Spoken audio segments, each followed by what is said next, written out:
Welcome to The Outlet, an OTG production.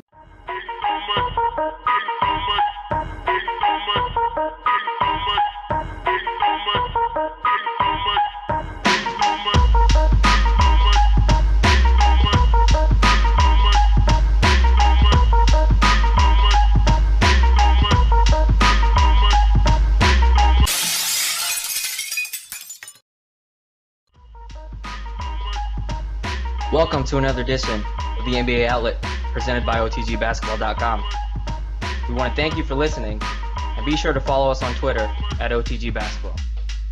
We have a great show planned, including weekly recaps, Thunder vs. Warriors, the upcoming free agent frenzy, and games of the week. Joining me to do that on this Oscar Sunday is the birthday boy, Mr. Nick Fay, and John Aiello. What's going on, guys? What's up, Parth? Thank you. I'm recovering today. Had a wild night last night. Yo, what's going on, guys? Happy birthday to Nick. Yeah, Nick, how old are you? 24. I'm getting up there, I guess. 24. You'd be an old NBA player right now. You'd be on that second contract. Yeah. You'd be entering your prime. Yep. So much for that. All right, guys, let's get started into our weekly recaps. John, what do you have for us this week? So mine for this past week is kind of goes along with the best game, probably the best game of the year up to this point. And it was last night's OKC Thunder against the Golden State Warriors. And, obviously it was an incredible game. Steph Curry hit some incredible shots, and he's basically breaking basketball. But what I wanted to talk about was how the NBA world kind of lost its mind at the end of the game when, LeBron James went on there and said, Steph Curry needs to stop it. He went on Twitter and said, Steph Curry needs to stop it, man. He's ridiculous. Never before seen someone like him in the history of ball. Porzingis went on there and said something. Rudy Gay, basically all saying how they're kind of in disbelief and how this is so incredulous that he's doing this. And not my thinking with the whole thing, and I don't like, I guess it's the whole social media thing, kind of like the revolution and everything, and how it's like taking the sports world by storm. But I don't like that NBA players are kind of like complimenting their peers, and it just I'm kind of like old school in the way that I like it better when the NBA players aren't in this like close-knit circle. I like it better when they're kind of each other as enemies and things like that. I think it makes for better games. So seeing him going on Twitter and kind of complimenting a peer and everything, I'm not big on it. And I thought it was kind of interesting that all these players went on Twitter and did that. I definitely can see the point, John. You want the players to be more competitive, kind of see themselves as why I'm not better than Steph Curry, I'm the best player, especially when you have LeBron James on there. So it's definitely interesting that it's like that now. I mean, it's a friendly league. I feel like everyone growing up plays AAU ball, whether they've played together or against each other, and obviously the best players kind of gravitate toward each other at the middle school, high school, and maybe a little bit even college level. So it's not like you're fighting against someone that's brand new in the league. It's like these guys from your childhood, and now you're just growing up together. So I think that's part of, along with social media, part of the reason why these guys are so friendly. But I personally am okay with it as long as we still get the same fire on the court. Like for example, when I play with my friends, and of course I'm not an NBA level player by any standard, but I always want to kick their ass when I'm playing on the court. As long as we can get that from the NBA players, I'm cool with whatever they do off the court and praise each other on social media. Good point. Long as they're competitive on the court, that's really all that matters. Yeah. I'm cool with that too. I get, but I just preferably I think it adds for more intrigue if these guys aren't. I mean, it's kind of funny because you kind of see the perspective that you kind of see their mindset as fans. You kind of forget that they're fans of the game too, and they grew up being fans of the NBA. But I think preferably, I kind of prefer if all these guys just hated each other. I think that would make the games better. But as long as the games are intense, which for the most part they are now, I'm okay with it too. But I mean, they don't even have to hate each other. I feel like we could get what we both want, because I definitely want the same thing. I want that competitiveness. I want that fire from all the guys. But if people weren't so soft, like in terms of they're sensitive when people say stuff about them. Like, you would never hear Damian Lillard say, "Nah, forget Steph Curry. I'm the best player on this court, and I'm going to prove that tonight." You'll never say you'll never hear someone say something so direct. But if they did, it would be kind of like a McGregor Diaz pre-fight press conference. You see how they could build up a fight. Why can't players build up games like that? Yeah, I would it's love not, that. Right. Yeah. It would be so much fun to watch and hear that kind of happen. It would bring so much more intrigue into the games. And it doesn't have to be mean-spirited. Trash talk is never really mean-spirited, but it's competition. It's kind of building people up. Do you know what I'm saying? If we had that, I would be really, really excited. No, that definitely makes sense. That hypes it up. I mean, McGregor's done a lot for UFC with just hyping up all their fights. Their fan base has gone up so much. He makes them a ton of money. So it definitely could bring excitement to anything with extra hype. Right. I don't even like UFC, and I want to watch this dude talk on the mic because he's that good. He's that entertaining. And we could get that from some NBA players. A lot of these guys have really outgoing personalities and could definitely do it, but it's kind of along the lines of, hey, I want to build my brand. I don't want to be too brash. I don't want to be kind of over the top and it come off as me being an asshole. So I get why they don't do it, but if they did it, it would be awesome. All right, guys, so for my weekly recap, I wanted to talk a little bit about Steph Curry. I know everyone's talking about him, but a couple of weeks ago, maybe a couple months ago, Mark Jackson mentioned that Steph Curry is destroying the youth game, and he got a shitstorm on Twitter and other media outlets because he said that, calling him a hater because he's not the coach anymore. They won without him. But he has a legitimate point. Right now I'm coaching 2 youth teams, they're rec league teams, and all these kids want to do is shoot threes. The first thing they do when they get the ball is they find the three-point line and they launch away. It doesn't matter if they're close or not.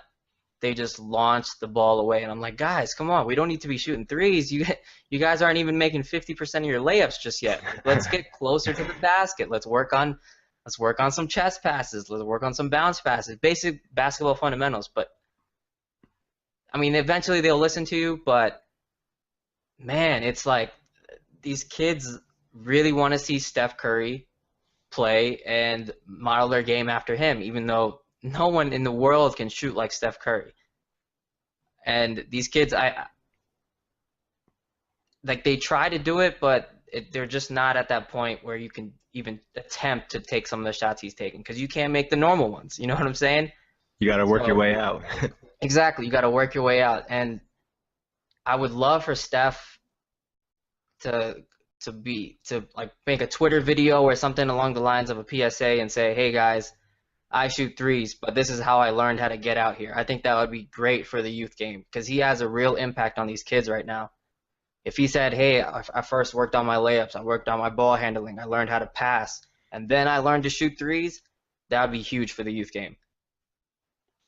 Yeah, it's kind of like that saying, or like, like you got to build your house from the ground up or whatever. You can't.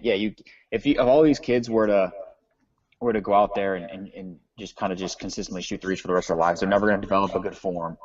And they're never going to ever get accurate because they're going to consistently shoot that like two-handed, kind of just throwing it up in that. Because no kid has a great form because they don't have the muscle for it and everything like that. So, and I was watching NBA Open. What's the thing where they NBA all the Open guys Court. Open Court, that's what it was, yeah. And they had the one where it was kind of stupid. It was all the ex-players, and they had their jerseys on, and they were on the court, like, walking around. And they're all, like, overweight and out of shit. It's just funny watching. But D3, Dennis Scott, was doing his, like, form shooting and stuff. And he says how he goes out there every day, or how he used to do that every day before practice, just to, like, kind of get the muscle memory going and everything like that. And so that's what the kids need to be doing. It's like going out there and just shooting threes. It's like, yeah, it's sexy, but they're never ever going to develop an accurate shot. And yeah, I think you're right. Steph has an obligation, I think, to these kids as a role model to go out there and say, you guys, if you want to shoot like me, you have to start with this. You have to start with the fundamentals. You have to start with form shooting, things like that. Yeah, that definitely would be the good thing for Steph to do. Just go out there, make a video about the fundamentals, work your way out. I mean, don't start shooting threes. Start with your layups. Like Bart said, they're not even making 50% of their layups. They need to fix that before they're trying to shoot threes. Steph's definitely changed the game. So I feel like it has that impact, but I guess you could look at it in a positive way. Some people who maybe wouldn't play basketball or think that they're not big enough to play, they might be like, all right, I could be like Steph.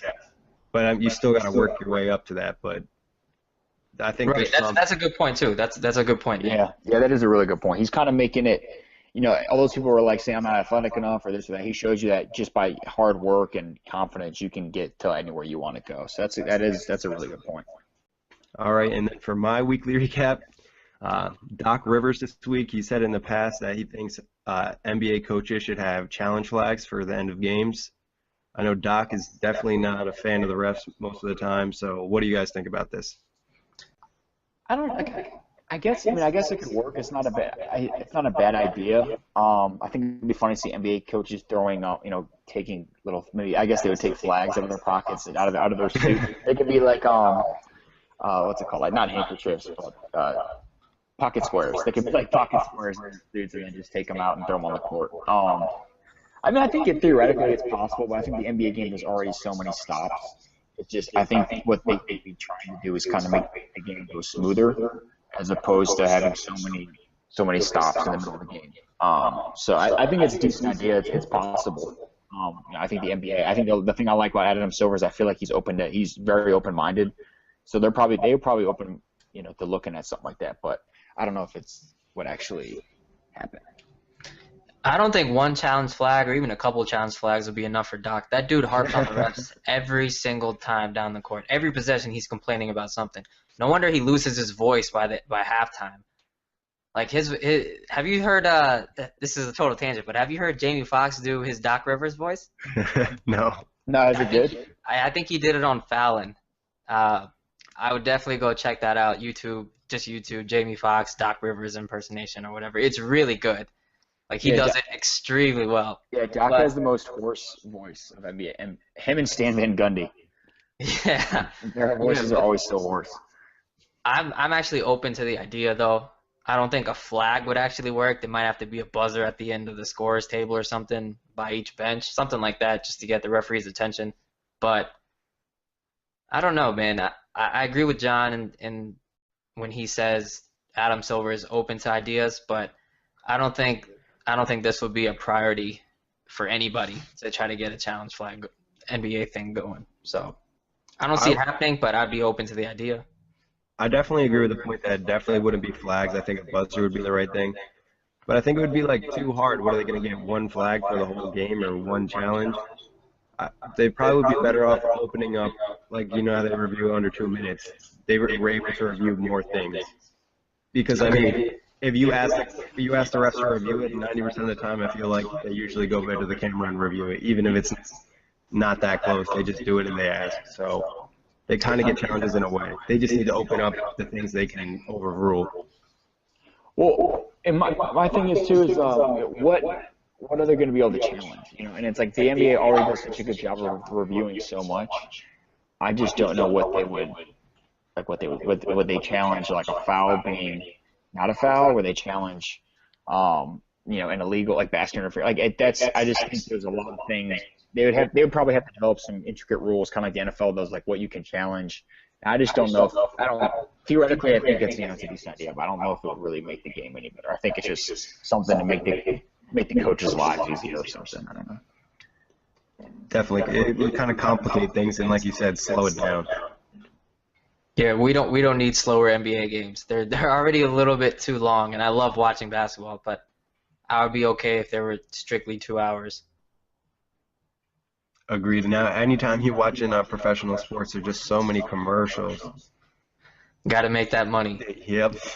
And now every website you go to, there's a ton of advertisements. Like you're watching a video every time you go anywhere.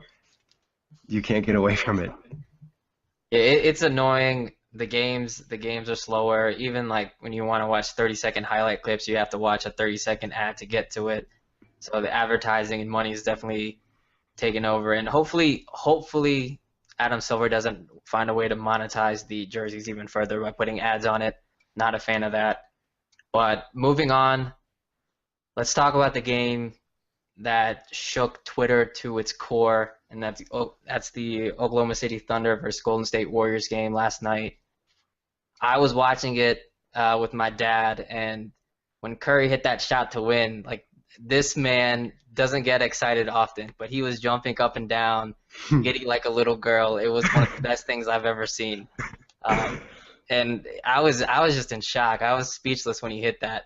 I was really surprised he pulled up, especially with that much time. I think Draymond echoed my sentiment post-game saying, Steph, why did you pull up from so far away? You had so much time. But he got a look. He got a clean look. And that's all you can ask for with Steph Curry. What are your thoughts on the game? I mean, OKC, it's just like Golden State is starting to look like the Patriots of the Spurs used to always be the Patriots of the NBA. But I think now the Golden State Warriors are kind of looking like the Patriots of the NBA because they've had so many games that they should lose, and it just somehow something goes their way at the end. You know, it's a some miraculous play, or I guess obviously last night some incredible shots from Steph, and Clay hit some big ones at the end too. And they pull out the game. You know, that's the third game. Well, they lost to Portland in the first game since the All-Star break, but they should have lost to Miami the other night, and they should have lost last night. OKC had that game in the bag. They were up by 14 in the fourth quarter, and I think they were up by 10 with like 4 minutes left or 5 minutes left. And they had Iguodala on the free throw line. I mean, just so many things went the Warriors' way last night. You know, Iguodala, he's like a 60-something% free throw shooter, and he hit those 2 free throws at the end. But overall, it was an incredible game, and I think OKC had a real shot to win it. They killed them on the boards. They turned the ball over way too much, though, and you can't give Golden State that many opportunities, and you can't give away the ball that much. And the biggest question mark with OKC, I think they match up with Golden State better than any other team in the NBA. I think they can go small with them, and they can even have some mismatches with Westbrook on offense against Curry. But their biggest question mark, and it's been the same thing all year, is they need to fix that the bench wings. You know, they need production from their bench wings. You didn't get it last night. You know, Waiters hit a couple shots, but you can't rely on Durant and Westbrook to do 40 points every night, especially against a team like Golden State, who's going to put up 115 points. Yeah, it was a great game. Probably one of the best games of the year. You got to see some of the top players in the NBA. I mean, I remember the first half pretty good. The second half I started drinking, so I had to go back and watch a condensed version this morning. And it was just crazy, the shots they're hitting. And then Curry hits that shot to end the game and get the win in overtime. And it almost helps him that he took it from so far away because it allows more time to come off the clock. I was just thinking about it when I saw it because he shot it from so deep. And it's just crazy. The Warriors are just never dead. You think that they're going to lose a game, and next thing you know, they're winning. Yeah, I think John brought up a key word, and that's opportunity. You can't continue to give Golden State opportunities, especially when you're up at the end. That includes Westbrook and Durant kind of playing one-on-one at the end of regulation. Like, sometimes OKC's offense looks incredible where they trust each other, they pass the ball around, but as soon as it gets into a late-game situation and things start getting tight and condensed, I feel like Durant and Westbrook just feel so much more comfortable taking the shot themselves rather than, whether it's a difficult shot or not, rather than giving it up to, let's say, Serge, or giving it up to Randy Foye or whoever else is in the game to knock down an open shot. Like, you're an NBA player. You should be able to hit an open shot, and you should trust your teammates to do that. But the other thing that goes against that is Durant and Westbrook have had so many clutch shots and difficult shots to win games, and that you kind of like have that irrational confidence in a sense that you need, but you have it sometimes and it goes against you.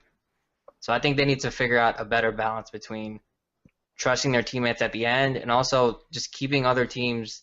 You can't give Golden State the opportunity that you did at the end with Durant throwing the ball away and giving them a chance to tie. So yeah, I mean, hindsight bias, Durant should have called timeout right there. They had a timeout left, and he was trapped in the corner, and that was an incredibly tough pass to make. But yeah, I agree with what you were saying about how their offense at the end just looks stagnant and just one-on-one. It looks like the old or the OKC teams we saw for the last 6 years or 5 years, whatever, with Scott Brooks as the coach. It's just the ball movement stops, and at the end of the game, it's so easy to key on one player when you're doing isolation. And I think OKC, that's another thing, the big question mark is if they want to make a big run, they've got to shore up their late game offense.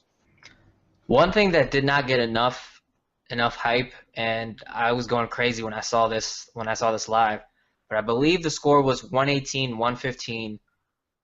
Oklahoma City was ahead, and Steve Kerr drew up a out of timeout, sideline out of bounds, where Curry threw it into Draymond, and then they faked a handoff, and on the weak side, I think Harrison Barnes set a screen for Klay Thompson and got him wide open to the basket. I thought that play was beautiful. Did you guys notice that play? I remember that play. Yeah, that was a great play. Yeah, I remember exactly what you're talking about. And Klay just got so open, and it tells you about the worst. They just have so many guys you have to worry about. You can't not worry about any player that they have. They're always putting somebody on the floor that can do something that can hurt you. Right. Their third, fourth, and fifth options are just as good as most teams' second options. So like you can stop Curry, you can make him give it up, you can stop the Thompson, make him give it up.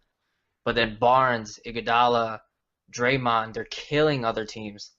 And a lot of their shots are open because you have to overcommit to the first and second option. So this is a tough team to beat, man. The team that if a team is able to beat them in the playoffs in a 7-game series, they will definitely have earned it. Yeah, just like Steph Curry and Klay Thompson alone, just having two such great shooters on one team just makes it so hard to defend because every time you take a step off of them, there's just a chance they can get the ball because they both have crazy releases. Yeah, you have the best shooter of all time in Steph, and then Klay Thompson is, when it's all said and done, he's going to be arguably a top 5 shooter, or whatever, top 10 shooter of all time. Not to mention, pretty much everybody they put on the floor can pass, can drive, can shoot. So their defense is always off balance. But one thing I wanted to bring up, you guys, Parth and I were texting a little bit about this last night, but do you guys make anything of the Draymond incident at halftime with him yelling at his players? Even Steve Kerr came out and said it was kind of unusual. I mean, he's kind of got an outgoing personality like that, so you just got to take it sometimes. Sometimes he's not going to do things you like, and other times that's going to help your team. He's going to bring that extra energy and grit that, gives you that push that you need. Yeah, Kenny Smith on Inside the NBA always talks about championship teams having that one crazy guy, like that one dude that isn't right in the head sometimes. And for the Warriors, it's Draymond Green. I think it's great that he's yelling at everyone. He's their vocal leader. I feel like he's their leader in terms of their heart, their grit, all those kind of things you can't really measure, but everyone always talks about a championship team having. He embodies a lot of those things. And so I think it's great that he's yelling at people. They all, like Steph said I think he said in the post-game interview, they all expect greatness from each other, and when they're not getting it, they hold each other accountable. So I think it's more of a holding everyone accountable sort of thing than some dispute or something like that Lisa Salters of ESPN kind of made it out to be. But that's my opinion. I obviously was not there and don't know the actual situation.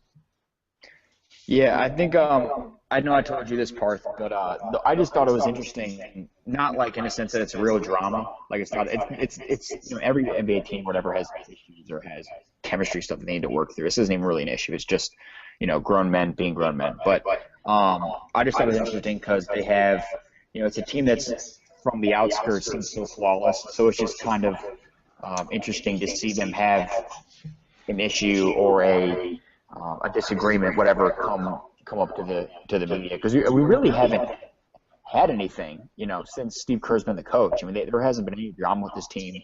They've seemed like the perfect team. So I just thought it was interesting in that sense. Yeah, that's fair. Because most of the times you see them blowing out teams and laughing and joking, and that's the Golden State that's in our head. But you got to realize that things aren't always happy-go-lucky in the locker room. Like I'm sure they have issues just like every other team, like you mentioned, and they work through them. This time they just work through them in a very loud manner. That's all.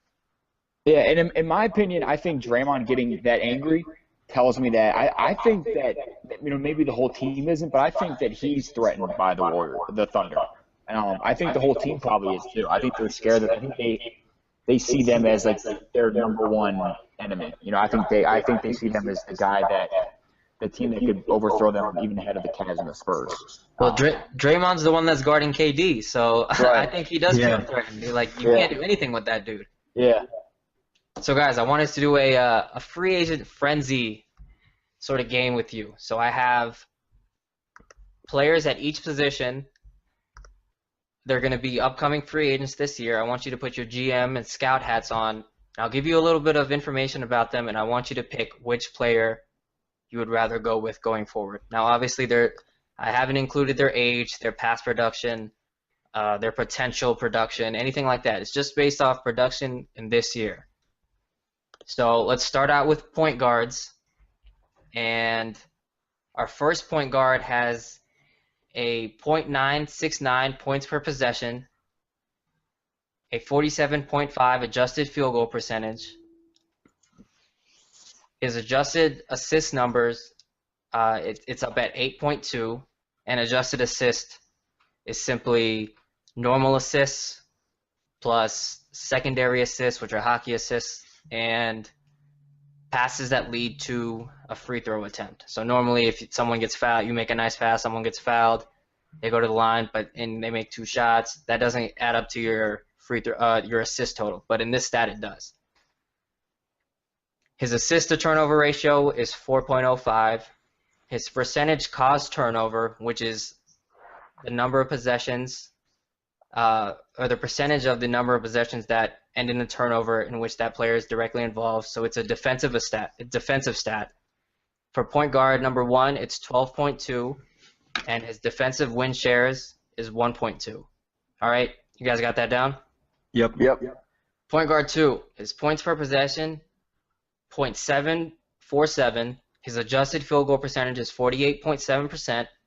Adjusted assists are all the way up at 15. His assist to turnover ratio is 3.1. His percentage of turnovers caused is 11.6, and his defensive win shares is at 1.7. So going forward, if you had to hand out a 1-year free agent contract or draft this player based on these stats, which player are you going with?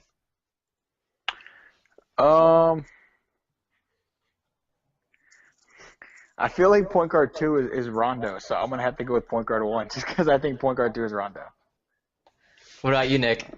This is tough. I mean, they definitely have some similar stats.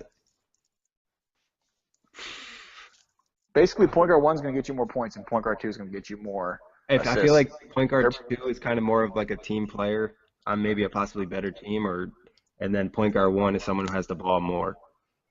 I guess I'm gonna go with point guard 1. A lot depends on my team too. Right. I mean, we obviously aren't including the proper context and where your team is at if you're drafting for a team or being a scout for a team, anything like that. But you both are going with point guard 1? Yeah. All right, so point guard 1 was Mike Conley. That's what I figured. Okay. And point guard 2 was you were right on it, John. It was Rajon Rondo. Yeah, I knew that only because the assist number. Yep, the adjusted assist I thought would give it away as well. That's got to be Rondo. Yeah. Yep. But it's surprising to see that Mike Conley has the best assist to turnover ratio. I think it's in the league, if I'm not mistaken. 4 assists per every turnover is pretty damn good. Yeah, it's funny. We both picked point guard 1, and both of our teams are probably interested in Mike Conley this summer. Right. Yeah, and I wouldn't mind the Knicks getting Mike Conley. If it was dependent on the deal. But I'm really surprised with the defensive win shares for Conley. I didn't know that was that low. I kind of thought it would be. I thought it'd be above 2. And Rondo has not been good on D this year, and even his is better than Conley. Right, but in defense of that stat, they haven't finished the full season yet, so it might get up to 2, but up to this point, he only has 1.2. Also, before we continue, I want to give a quick shout out to where I got these stats. SportView and NBA.com's stats page. Basketball Reference is great. And also Synergy Sports Tech. So thank you guys for providing all these stats. Moving on to the shooting guard position. Our first mystery shooting guard is getting .98 points per possession. His adjusted field goal percentage is 52%. Contested rebounds, which are just rebounds in traffic essentially. He gets rebounds in traffic 23.4% of the time. His adjusted assists are 4. His percentage turnover caused is 10.9, and his defensive win shares are 0.7. Now, shooting guard 2 has a points per possession score of 1.021. His adjusted field goal percentage is 53.9. Contested rebound percentage is 23.3. Adjusted assists are 3.7. Percent turnover caused is 11.5, and defensive win shares is at 1.4. Which guy are you taking? I was looking at the wrong position that whole time, so I'm trying to catch up. I was looking at the small forward position.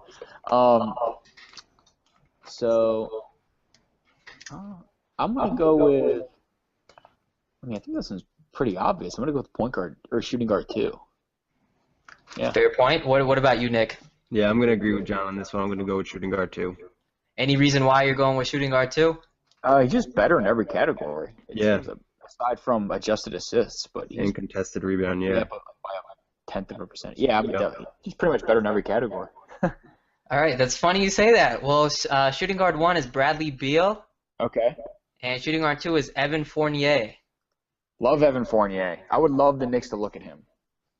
Sneaky pick because Beal wants a max, Right.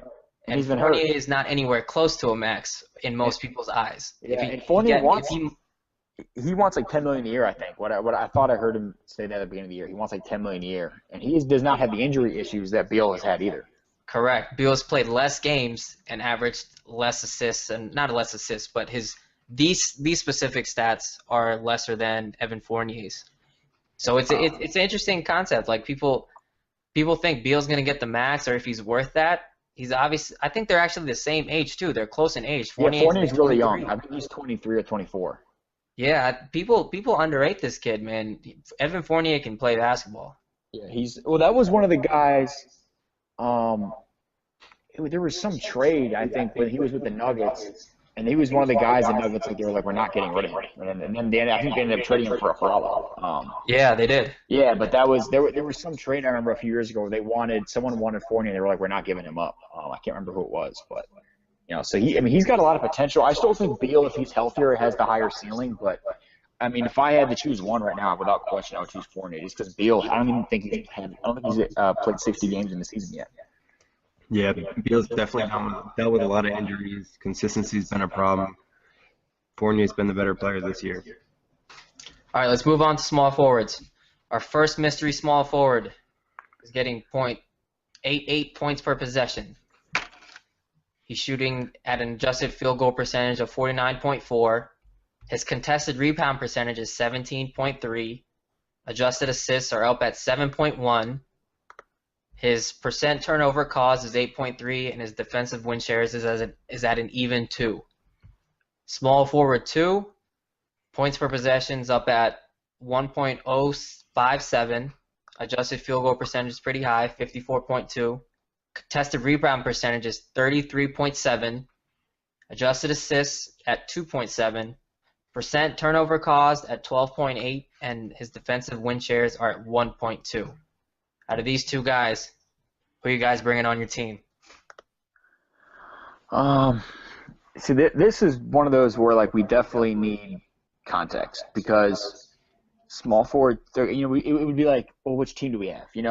Small forward 2 seems like he's, he causes more turnovers, but his defensive win shares are lower, which is interesting. But he gets more rebounds in traffic, so he's probably a better rebounder. But he doesn't get nearly the amount of assists that small forward 1 gives, but he also scores better and is more efficient than small forward 1. So I think if I have a team that has a lot of ball movement, doesn't rely on one guy creating, I would go with small forward 2. But small forward 1, if I have a team or if I need a guy to be kind of like a ball dominant player and distribute a lot. Yeah, it looks to me like small forward 1 is probably a maybe solid all around. But it's tough to say because the small forward 2 is a better rebounder. like John said, it does depend on the team. I think I'm gonna go with small forward 1. Who did you end up going with, Nick, or is it completely based on situation? I'm going with small forward 1. Okay, I'm sorry, John. Yeah. Is yours completely? Yeah. I think mine's. I'm gonna I think force I you would- to pick one. You have to I pick think John. if I have to pick one, I would go with small forward 2. Okay, small forward 1 was Nick Batum. Small forward 2 is Harrison Barnes. Okay. So yeah, John, you were kind of right that you would take small forward 2 when you have other people creating, and this guy can just shoot and rebound, which he does on the Warriors, which Harrison Barnes does. And small forward 1 is a better all-around player. But it's really interesting to see that Batum's contested rebound percentage is that low, especially when compared to Barnes. Like, that's one stat when I was looking it up. I was like, wow, I did not expect that. Yeah, because Batum has good size, so it's kind of interesting. But I would probably, if I had to pick, I'd want Batum over Barnes. I really like the way he's playing for the Hornets this year. Yeah. Yeah. Batum's a good player, and he's been really good his whole career aside from last year. Yeah, Right. he's had some crazy games for them shooting threes, and I like the fact that he's a playmaker. Yeah, the assist percent, the adjusted assist is pretty high for a person who doesn't always dominate the ball. Agreed. But one thing I know you brought up that you need kind of context, and you're kind of limited by the stats provided. But a lot of these numbers, obviously NBA teams would have more context based on college players, but if you're looking at a college freshman, this might be all you have in terms of numbers. Like, you don't quite understand how you can't quite extrapolate how they'll fit in your system Hmm. based on how they did in college, and you have limited volume in terms of numbers. So that, I mean, it's a tough decision to draft, especially when a kid's just a freshman out of college with such limited tape. Yeah, that's a really good point. Yeah, because it's tough to use advanced stats in college because the game is so different. The game's different. There are obviously less games. The competition is a little bit different. What they're trying to run in college is different than what you're running the pros. So they have a tough job. And definitely. I think the hardest thing with college is just trying to gauge the talent level that they're going against, because I always say this when people always try to like bring up college versus professional sports is the person that the best player in an NBA team and the worst player in an NBA team, there's not like a crazy talent differential. But when you go to college and you're looking at the best player on a college team to the worst player on a college team, there's a huge drop off. Right. Yeah, that's a good point. All right, let's move on to power forwards. Power forward 1 has a 1.034 points per possession. His adjusted field goal percentage is 54.9. His contested rebound percentage is 35.7. He has 4.3 adjusted assists. His percent turnovers caused is at 13.6. His field goal percentage allowed at the rim is 49.5, and his defensive win shares are 2.6 or 2.9. Sorry. Power forward 2 has a 1.022 points per possession rate. His adjusted field goal percentage is 51.1. His contested rebound percentage is 44.6. His adjusted assists per game are 1.6. His percent turnover caused is 11.5. His field goal percentage allowed at the rim is 55.6, and his defensive win shares are a measly 0.6. Which power forward are you taking for your squad? I'm gonna take power forward 1. Yeah. I'm going to go with John as well, power forward 1. I just like the defense from him. Right. Power forward 2 might be a better rebounder, but I don't think it makes up for the lack of defense. And power forward 1's more efficient and a Yep. much better passer too, playmaker. So I'm gonna go with power forward 1 for sure. Power forward 1 is Al Horford. Had a feeling it was. Power forward 2 is Ryan Anderson. Had a feeling that one was too. I was really surprised at the contested rebound percentage for both of these guys. I thought Horford's would be Anderson's a an little bit underrated higher. rebounder for a 6'8" white guy. Yeah, he's always been underrated. I mean, remember the Nets actually drafted him when he first came in the league. He was shooting threes and grabbing 10 rebounds a game. It was pretty crazy, especially he's not a big guy either. He just gets in there and grabs them. Oh, he played for the Nets? Yeah, he was drafted with the Nets. It was probably actually a terrible trade. They traded him, not anybody I can really think of off the top of my head, to the Magic with Vince Carter for Courtney Lee. and that didn't work out at all. That's how the Magic got Ryan Anderson. Dude, Courtney Lee's been on a lot of teams. I forgot he was with the Nets, and he's with the Rockets, and he's with the Magic. He has been. He has made the rounds. Yeah, and now he's on the Hornets, and he's with the Grizzlies this year too. So It's crazy though, because like when he was on Orlando and they went to the finals that year when he was a rookie, he looked so good and there was so much hype going around him, and then he just, I heard he lost a lot of confidence getting traded to the Nets, and then ever since then he never really became anything more than a role player. He's a good role player though. yeah, he's a really good role player. But his coming ceiling- in his rookie year, he looked like he was going to be more than a role player. Yeah, Fair point. His ceiling just never really. I don't know if he never reached his ceiling, or maybe his ceiling just wasn't as high as people thought it was. But yeah, he just never turned out to be the player people thought he was going to be. Another explanation for the contested rebound percentage might just be that Ryan Anderson just has less overall volume, and so True. that kind of context maybe explains that sort of stat. Because I feel like Al Horford's always mixing it up. Just might have more volume in terms of rebounding opportunities, and more difficult rebounding opportunities than compared to a Ryan Anderson. But anyway, go ahead. Sorry, go ahead. He averages like 8 rebounds a game, though, doesn't he? Who does? Anderson? I think he averages like 8 boards a game. I would not be able to tell you off the top of my head, but I wouldn't be surprised if he does. He's an underrated rebounder. But I mean, it also, I feel like do you know if the Pels play Anderson and Davis a lot together? I mean, I know Anderson comes off the bench, but I know that's their crunch time lineup. Is a lot of times is playing Davis at the 5 and playing Anderson at the 4, because Anderson's really kind of he can only play power forward. He's too slow to play small forward and too small to play center. A lot of times that's their crunch time lineup. Fair point.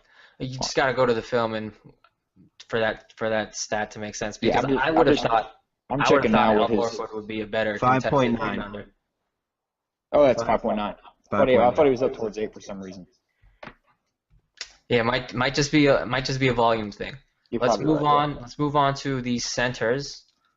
Our first mystery center has a 1.062 points per possession rate, adjusted field goal percentage at 60.1, contested rebound percentage at 36.5, field goal percentage allowed at the rim is 49.8, and defensive win shares at 2.3. Our second mystery center has a points per possession rate of 1.059, adjusted field goal percentage of 61.7, contested rebound percentage of 44.8. He allows 47.2% field goal percentage at the rim and has a 3.7 defensive win shares. Which center are you going with? I'm going with center 2. He's pretty much better across the board. So center 2. I'm agreeing with John on this one. I'm going to go with center 2 as well. Defensively, he's better. He's a better rebounder, and he's not really far behind in points per possession. Yeah, the points per possession is kind of a wash there. But center 1 was Jan Mahimi from the Pacers, and center 2 was Hassan Whiteside. Ooh. Right? You did not think those specific numbers would be that close between players that we think of so differently, correct? I didn't think the first one would be Mahimi. I had a feeling that center 2 might be Whiteside. Yeah, I kind of thought. Yeah, that's interesting.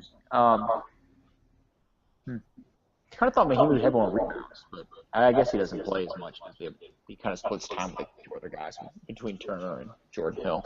Turner's good, dude. Yeah, Miles Turner's really good. I love Miles Turner. He's gonna be really good. He's really versatile too. He can play both positions. Yeah, but it's interesting that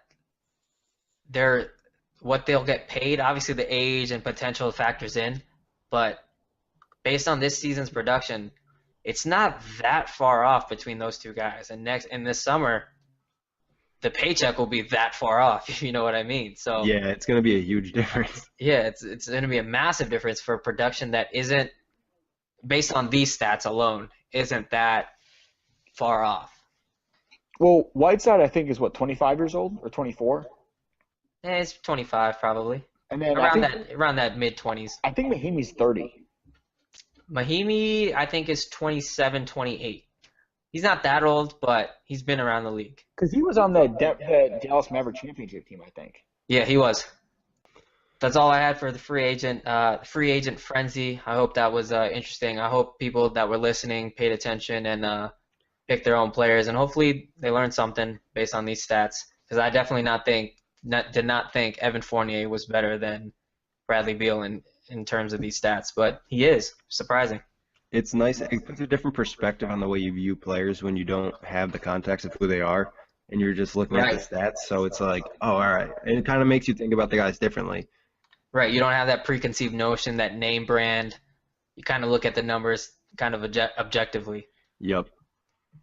All right, let's move on to games of the week. Last week was rough for both of you guys.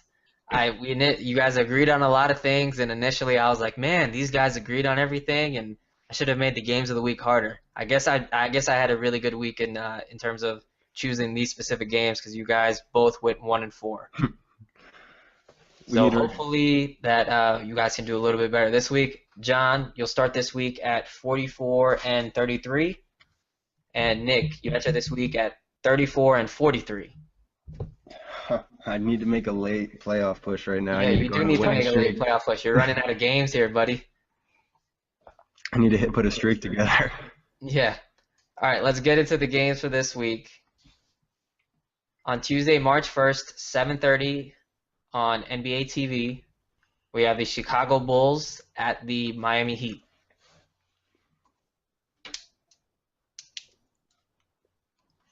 John. Oh, I thought you were going to go through like the offensive rating and all that. Oh, yeah, I was going to. My bad. Okay, all right. I completely forgot. So the offensive rating is a wash. They're both similar. The Heat are about a dunk better than the Bulls in terms of the defensive rating. The last 10 for both of these teams isn't really impressive. The Bulls are 3-7. The Heat are 5-5. Not a back-to-back. They're both on 2-game losing streaks. And the Heat took the first meeting this season between the two. Who do you have this Tuesday?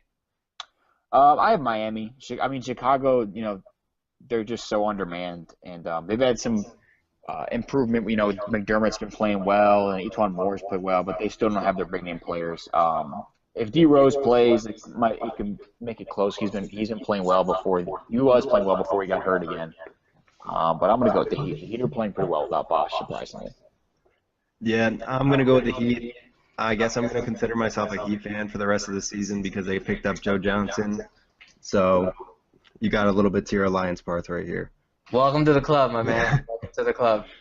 On Wednesday, March 2nd, 7:30 on League Pass, Blazers at Celtics. The Blazers are a little bit better offensively. The Celtics are pretty solid on defense. They're about 5 points better on defense. Both teams are pretty hot in their last 10. Blazers are 8-2. Celtics are 7-3. The Blazers do have a back-to-back. They play the night before in the Garden against the Knicks. The Celtics do not. The Blazers are on a 1-game win streak, and the Celtics are on a 2-game win streak. They haven't played this season yet, so who takes the first matchup between the two? I'm going with Boston. Boston's one of the best teams at home this year, so I'm going to go with them. Even though the Blazers have been really good lately, I like Boston in this matchup. This should be a really fun game. I like both teams here. I'm going to go with Boston as well. I just don't like the way the Blazers blew that lead against Houston last week. Yeah, that was like a 40-point swing, right? Yeah. Huge. All right, on Thursday, March 3rd, 10:30 TNT. Tell me if you've heard this one before. OKC at Golden State. So Golden State's a little bit better offensively, a little bit better defensively, much hotter coming in. I think the Warriors have really struggled, or the Thunder have really struggled after the All-Star break. They're 5-5 in their last 10, and I think they've only won 1 or 2 games out of the 5 they've played since the All-Star break. The Warriors are 9-1 in their last 10. The Thunder, this is big. The Thunder have a back-to-back. They play the night before against the Clippers, and the Warriors do not play. And the Thunder play at the Clippers, so they'll be in Staples. The Thunder have lost their last 2. The Warriors have won their last 5, and the Warriors have won 2 of the 4 games against OKC this season, including the one we talked about earlier in this podcast, which was the game of the year. Do you think the Thunder get revenge on Thursday night? I mean, I want them to. I want them to. I mean, if they lose this game, it's going to really hurt their confidence.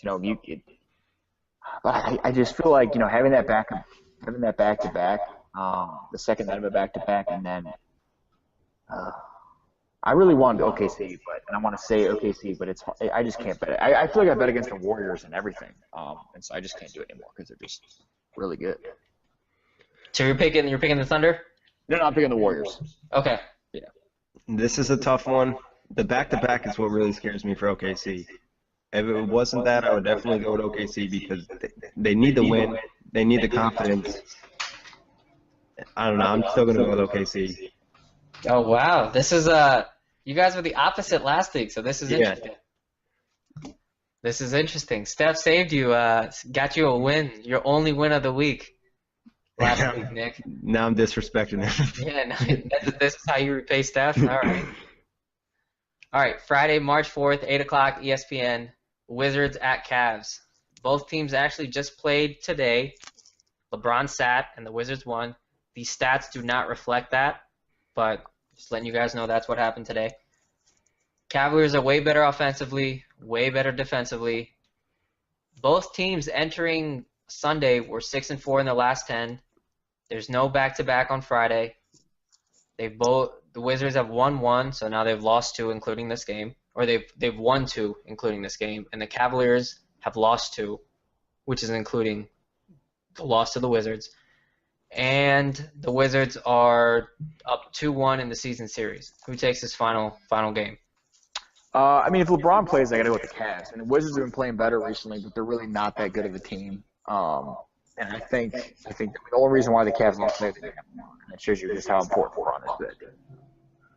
Yeah, I'm not going to be different here. I'm going to go with the Cavs as well. LeBron didn't play today. I know he wasn't too happy about the loss they took today, so expect him to come to play against the Wizards. I actually had a friend who went to the game today and was really upset when he found out that LeBron wasn't playing because that's why he went. So it's a bummer.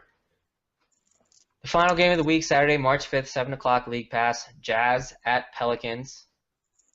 And this is a sneaky game in terms of the playoff picture. Both these teams are fighting for the A spot. Offensive ratings are washed, really similar. The Jazz are 4 points better than the Pelicans defensively. Both 5-5 in their last 10 entering the week, not a back-to-back. Both are on losing streaks. The Jazz have lost 2 straight. Pelicans have lost their last one. But the Pelicans are up 2-1 in the season series. Final game of the week, guys. Who do you have? Got to go with my Utah Jazz. That's my Western Conference team. Pelicans, I've noticed, are a really streaky team, so it depends on, right now they've lost 1, so I feel like that means they're going to lose probably like the rest of the games this week, then go on like another 4 or 5 game winning streak. So I'm going to go with Utah. This is a tough one. I want to go with the Jazz, but they let me down. They lost to the Nets the other night, so I'm going to go with the Pelicans. All right, you both have Miami beating Chicago. Both have Boston beating the Blazers. John, you have Golden State, and Nick, you have OKC in their rematch on Thursday. You both have the Cavs against the Wizards on Friday. And John, you have the Jazz over the Pelicans, and Nick, you have the Pelicans over the Jazz on Saturday. Yep. Awesome. That's all I have for games of the week. All right, that wraps it up for today. Great show, guys, and thanks everyone for listening. Thanks for listening. Be sure to hit the subscribe button. Follow us on Twitter. Check out OTG Basketball. One of our writers, Vinny, has a great article about player signature shoes coming out, so be sure to check that out. See you next week. See you guys.